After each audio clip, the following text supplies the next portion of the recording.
喂，你好。医生你好，我是开学回到了学校，然后这一天就一直咳嗽，然后我吃了很多药都不起作用，还是咳得很厉害。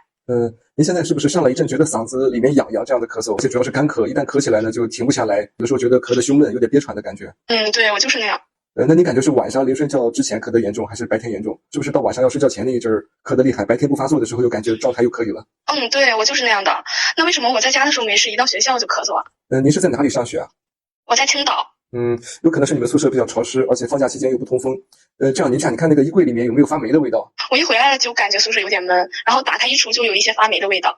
那这样你先去把你的这个枕巾啊、被褥啊，有空的时候去换洗一下，然后把这个被子还有衣柜里面的衣服拿到太阳下面去暴晒一下，然后你戴个口罩，好好的拍打一下。好，那我就多晒晒，然后给屋里通通风啥的。那我这属于什么咳嗽啊？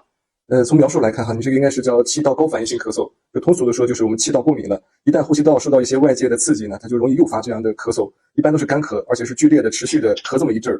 咳的时候呢，有时候自己控制不住，停不下来；严重的时候呢，就觉得有点胸闷、憋喘。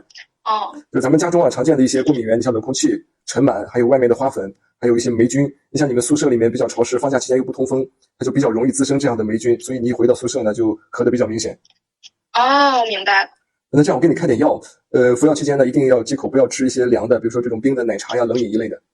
还不能喝奶茶，但是我最爱喝奶茶了，那好吧。